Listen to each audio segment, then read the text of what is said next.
नमस्कार दोस्तों, मैं सुरेंद्र चावड़ा, आप देख रहे हैं दोस्तों। आज हम पहुंचे O2 हेड की तस्वीरें आप देख पा रहे हैं। O2 हेड से कुतावड़ रोड, जहां हिसार गग्गर ड्रेन जो निकाली गई थी, हिसार गग्गर ड्रेन की आप तस्वीरें देख पा रहे हैं। आपकी जानकारी को बता दें, ये हिसार गग्गर ड्रेन जो है, यहाँ से O2 हेड से चोपटा तक जो निकाली गई थी, नहर जो निकाली गई थी, जिसकी क्षमता 750 क्यूसेक रखी गई थी। और इस नहर का मेन जो उद्देश्य था, मेन मकसद जो था कि जो गग्गर के अंदर कभी ओवरफ्लो पानी हो जाता है तो इसके गेट खोलकर चोपड़ा तक के किसानों को पानी दिया जा सके। दूसरी बात, जो हांसी से रंगोई नहर आ रही है, रंगोई नाला जो आ रहा है, रंगोई नाले में जो सेम का पानी होता है, तो इसी के साथ मिलाया गया था कि अगर वो सेम का जो एरिया है वो फसलों का नुकसान हो, किसानों का नुकसान हो, इसीलिए जो बनाई गई थी। लेकिन कहीं ना कहीं अधिकारियों ने मिलकर, सरकारों ने मिलकर इस नहर को आगे लंबा खींच तो हिसार, रोहतक, झज्जर तक जो पहुंचा दिया।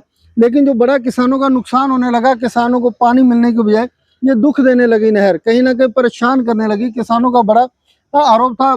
कई बार किसानों ने यहाँ धरने प्रदर्शन भी किया। भी कुछ दिन पहले O2 हेड पर धरना प्रदर्शन लगा, इसी चीज को लेकर जो धरना लगाया गया था किसानों का। सो कहीं ना कहीं अधिकारियों ने बड़ी जो लापरवाही की थी इसको बनाने में, इस जो साइफन बनाए गए, लेकिन बड़ी कहीं ना कहीं नाकामी जो साबित हुई प्रशासन की। 8 करोड़ की लागत से इस जो पूरे गग्गर ड्रेन को बनाया गया था, लेकिन आज वो 8 करोड़ मिट्टी कर दिया गया है। 8 करोड़ आप देख पा रहे हैं तो उसने किस तरह सारी जो पाइपें दोबारा उखाड़ दी गई हैं, और दोबारा इसका टेंडर जो हुआ है, दोबारा इसको बनाया जाएगा।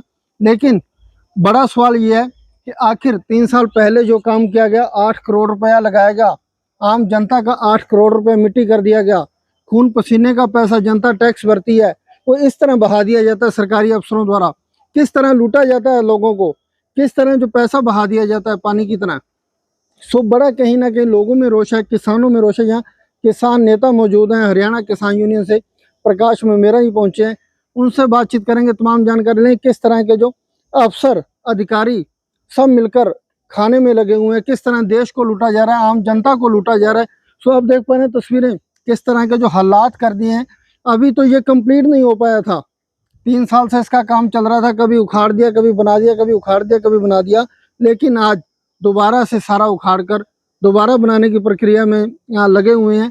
लेकिन बड़ा सवाल फिर वही आता है कि 8 करोड़, आखिर 8 करोड़ गया कहाँ? डकार के अधिकारी, बताया जा रहा है कि ड्राइंग सही नहीं थी।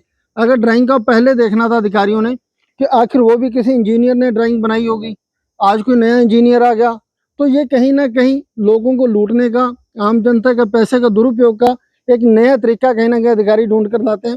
इसमें जेई से लेकर SDO, एक्सियन सभी मिले हुए हैं। कहीं ना कहीं बड़ी गड़बड़ जो अधिकारी करते हैं। सो बड़े तमाम चर्चा करें, किसान नेताओं से बातचीत करें, क्या कहना। हाँ जी, प्रधान जी आज हिसार गग्गर ड्रेन पर पहुंचे हैं, क्या मामला है, किस तरह जो बड़े आरोप लगा रहे हैं अधिकारियों पर, आप क्या कुछ कहेंगे? तो आपने जो ये दिखाया, ये सैम नाला है, और ये सैम नाला जो है 2003 में बना, सिर्फ इधर से पानी देने का था। और इधर से पानी देने की बजाय अब जो सरकारें थी, ये 10-12 में 22-23 सालों में इसको लंबाई और पीछे बढ़ाते गए और इसमें पानी भी ज़्यादा आता गया। हमने ये सैम नाले पर जो है, इसका हमने कहा भी इसका एक साइफन बने, और साइफन जो है बना करके इसको घग्गर में डाला जाए, ताकि हमारी दोनों जो नहरें हैं, SGC और शेरा पैरनल जो है वो चलती रहे, इनको बंद ना करना पड़े।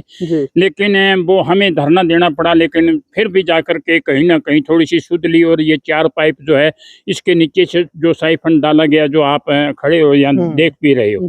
लेकिन ये साइफन क्या है कि ये साइफन पूरा पानी नहीं निकालता। जब घग्गर में 5000 पानी नीचे आ जाता है, घग्गर के नीचे O2 हेड से नीचे जब घग्गर में आगे पानी छोड़ा जाता है, 5000 कुछ से ज्यादा पानी होगा तो ये बैक मारेगा। ये साइफन ने बैक मारा, और साइफन बैक मारने की वजह से गुड़िया, खेड़ा और पता नहीं कहाँ ये सैम नाला टूटा, और उसकी वजह से डूबा। हमने फिर सरकार से मांग की, फिर हमने 2 साल यहाँ धरने भी लगाए, 4 बार हमने कहा इसका लिफ्टिंग का कोई प्रबंध करो। लिफ्टिंग का प्रबंध हो जाएगा तो हम जो है, इससे हमारी दोनों नहरें भी बंद नहीं होगी और पीछे पानी चढ़ेगा नहीं तो टूटेगा भी नहीं। तो पानी का ये स्वभाव है कि आगे जब निकासी नहीं होगी तो पीछे टूटना एक स्वाभाविक बात है। लेकिन इसका किस प्रकार से बना, अब एक साइफन जो बना, मैं आपको बता रहा हूँ, जो साइफन नीचे से बना, उसका यहाँ गेट लगने थे, गेट बने भी पड़े हैं, लेकिन बने पड़े हैं 2 साल से। ये कितने का टेंडर था ये मैं नहीं कहूंगा, लेकिन मुझे जबानी जुबानी पता लगा है कि 8 करोड़ का टेंडर था। बिल्कुल। और 8 करोड़ का अगर टेंडर था तो मैं तो ये कहूंगा कि इसमें 2 करोड़ रुपए भी नहीं लगे। जिसने इसका साइज बनाया वो भी इंजीनियर ही था। अगर अब ये इसको तोड़ रहे हैं, बने बनाए को तोड़ रहे हैं, इसका खामियाजा जो है हम भुगत रहे हैं। बिल्कुल। चोपटा के एरिया के लोग भुगत रहे हैं और ये दोनों नहरों वाले जो हैं वो भुगत रहे हैं। ये पैसा हमारा है, ये पैसा हमारी जेब से गया, कहीं आपकी जेब से गया, कहीं से गया, टैक्स का पैसा है। अगर इसको हम नहीं संभालेंगे तो ये तो हमारे 100 साल आने वाला काम है, हमें तो यहीं रहना है। तो इसके लिए हम विजिट करने आए तो ये देखा ये तोड़ा पड़ा है अड़ंगार, आप कह रहे हैं इसके सरिये लगाएंगे, ये और लगाएंगे। चलो ये तो सरकार का काम है, लेकिन जहाँ ये साइफन तपा, जहाँ से ये नीचे से जो साइफन गुजारा गया उन पर कम से कम 4-4 फुट बजरी का, क्रैशर का और सीमेंट का माल पड़ना चाहिए था, ताकि ये पाइप नीचे वाले लीक ना हो। लेकिन वहाँ क्या किया इन्होंने, सीधा रेता डाल करके ऊपर मिट्टी डाल दी गई, सिर्फ लिपा पोती की गई, सिर्फ लिपा पोती की गई। हम इसकी इंक्वायरी कराएंगे जहां तक हो सकता है, चाहे हमें गर्मिश में लगाना पड़े, चाहे हमें कहीं भी लगाना पड़े। गेट लगे नहीं है, इनको जर आ गया और 2 साल से जो है हम त्रासदी भुगत रहे। लेकिन महकमा जब भी हम बात करते हैं धरने पर बैठते हैं, कभी 10 दिन दे दो, कभी 15 दिन दे दो।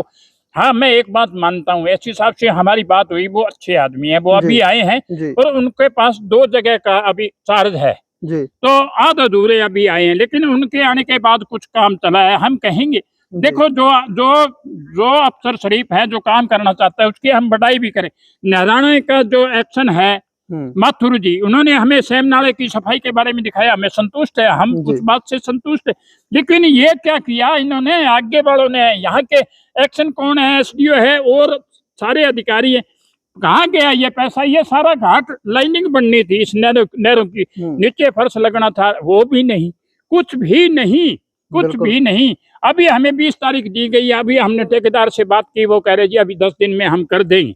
चलो 10 दिन में कर दे तो भी शुक्र है, लेकिन हमें नहीं लगता कि कहीं है। लेकिन इसमें कतोई बहुत हुई है, रुपया बहुत खाया गया। प्रधान जी, जैसा आपने बताया 8 करोड़ की लागत से ये बना है, 2 करोड़ भी यहाँ नहीं लगा, और क्या लगता है 6 करोड़ अधिकारी और ठेकेदार मिलकर डकार गए? यही है, ये तो सच्चाई है, सबके सामने है। आप वो खोद करके दिखा सकते हैं हम, जहाँ जो पाइप डले हैं ना वो किस घटिया किस्म के डले हैं, और उस पर बजरी क्रशर कहीं डला ही नहीं है।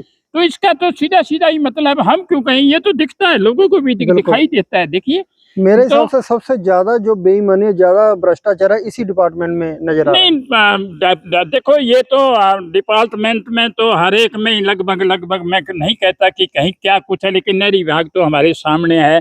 इसमें कितना रुपया खाया गया है, मैं कहूँ कि हद से ज्यादा जितना खाना चाहिए। डकार आने के बाद तो खाना खाने वाला भी आदमी सब्र कर जाता है, लेकिन इन्होंने तो पैसे का सब्र ही नहीं किया, अभी कितना खाना है, नहीं खा। लेकिन अगर इन्होंने नहीं खाया तो साफ हो जाएगा, जांच के अंदर साफ हो जाएंगे, इसमें कोई दिक्कत नहीं है। हम किसी पर ब्लेम नहीं लगा रहे, खुद ये बोल करके ब्लेम लगा रहा है, क्योंकि बनी बनाई दीवार को तोड़ा गया और इसका डिजाइन ऐसे क्यों बना करके 8 करोड़ क्यों बहाए, क्यों अब दोबारा तोड़ना पड़ा, अब दोबारा क्यों लगा रहे हैं? नहीं, बड़ा ये तो सच्चाई है। क्या पहले अनजान इंजीनियर से नक्शा बनवा लिया? नहीं, ये तो बनाया तो उन्हीं के किसी अधिकारी ने, नहरी विभाग के अधिकारी ने बनाया, और अभी भी किसी नहरी अधिकारी ने बनाया। तो पहले सोचते भाई, पहले करते, अगर पहले ने भुगता किया है तो पहले भुगतेंगे, अब वाले कर रहे हैं तो अब भुगतेंगे। ये तो सच्चाई है, हम तो कराएंगे, इंक्वायरी कराएंगे, हमारा काम। एक ये भी सुनने में है, यहाँ का जो एक जेई है वो कहीं ना कहीं किसानों के साथ भी जो अभद्र भाषा का प्रयोग करता है, दुर्व्यवहार करता है। वो जी अपने आप को, मैं तो क्या कहूँ, वो टू हेड का मालिक ही बना बैठा है, उसको ऐसा नहीं करना चाहिए। हम हैं जिम्मेवार आदमी हैं, जिम्मेवार किसान हैं, हम किसी को कभी गलत ना बोला है ना कभी बोलते हैं, गलत बोलते नहीं है, गलत सुनते भी नहीं। लेकिन पिछले 3 महीने से ये किशनपुरा मान्यर की टैल पर पानी नहीं गया, उसके बारे में मैंने बात की अरुण जेई से। मैंने कहा 3 महीने से टैल पर पानी नहीं गया, भाई आप क्या कर रहे हो, आप जेई हो। तो उसने बड़ा तू तड़क से मेरे साथ बात की, बोले आप कौन होती है और ये और वो, मतलब बहुत लंबी चौड़ी बात की। तो अभी हम मिले थे एससी साहब से, उनको हमने बताया ये बात, लेकिन इस बात को भी हम आगे लेकर के जाएंगे। वो तो ओटू हेड का ही चार्ज ही उसके में पता नहीं हो गया कि ओटू हेड का मालिक ही बन बैठा। जब ये बात तब बिगड़ती है जब कर्मचारी अपनी ड्यूटी से हटकर उसका मालिक बन जाए, तब बात बिगड़ती है। या अधिकारी को अपनी औकात में रहना चाहिए। कल एक सरपंच प्रतिनिधि से भी उन्होंने इसी तरीके से बात की। हाँ है, ये ढाणी प्रताप सिंह का सरपंच है। मैंने भी वो वीडियो देखी, वही यही होगा शायद। जी जी वही यही होगा। वो सरपंच बता रहा था कि मैंने पिछले साल भी इनसे बात की, यार ये टुकड़ा है, इसका पानी है जो वो पीछे उतार दो। लेकिन उस जई ने उसी भाषा में जो उसके साथ व्यवहार किया। तो भाई इस जई को यहाँ से तबादला कर कर कहीं और कहीं भेजो, इसको और कहीं का मालिक बनाओ, हमारे ऊपर इसको मत रखो। ये रिक्वेस्ट है। अगर रिक्वेस्ट नहीं मानी गई तो हम आगे भी कदम बढ़ाएंगे।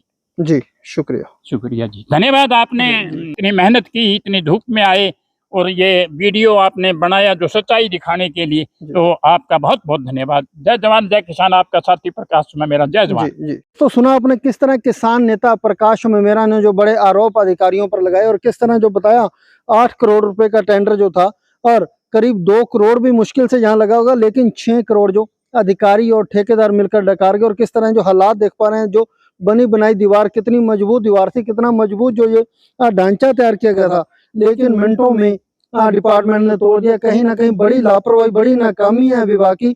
सो मैं डीसी सिरसा से अपील करूंगा, सरकार से अपील करूंगा, प्रशासन, तमाम प्रशासन से अपील करूंगा कि इसकी जो निष्पक्ष जांच की जाए और अधिकारियों और ठेकेदारों पर कड़ी से कड़ी कार्रवाई की जाए। जो भी इसमें मिली भगत है, जिन्होंने भी इस सिस्टम को 8 करोड़ रुपए को डकार गए, उन पर सख्त से सख्त कार्रवाई की जाए। तो मैं कोशिश करूंगा विभाग के एसडीओ साहब से बातचीत करने की। क्या कहना है? आपने जिस व्यक्ति को कॉल किया है। सो देखा, मैंने कोशिश की विभाग के एसडीओ से बात करने की, लेकिन एसडीओ साहब का फ़ोन जो है काफ़ी बिजी चल रहा था। मैंने लगभग 2-2.5 घंटे में इंतज़ार करके कम से कम 10 बार फ़ोन ट्राई किया, लेकिन 10 बार फ़ोन व्यस्त गया। अगर एक बार कॉल गई तो कॉल पिक करने की भी हिम्मत नहीं जुटाई एसडीओ साहब ने। सो बड़ा कहीं ना कहीं अधिकारी जो हैं इस मामले में संलिप्त नज़र आ रहे हैं। इस मामले में जो मिली भगत ठेकेदारों के साथ नज़र आ रही है। सो मैं डीसी साहब से, प्रशासन से अपील करूंगा कि इस काम की जांच करवाई जाए। किस तरह ये जो बड़ा घोटाला हुआ है, किस तरह लोगों के खून पसीने का पैसा इस तरह बहाया जा रहा है। सो धन्यवाद। जुड़े रहिए द सिटी न्यूज़ के साथ।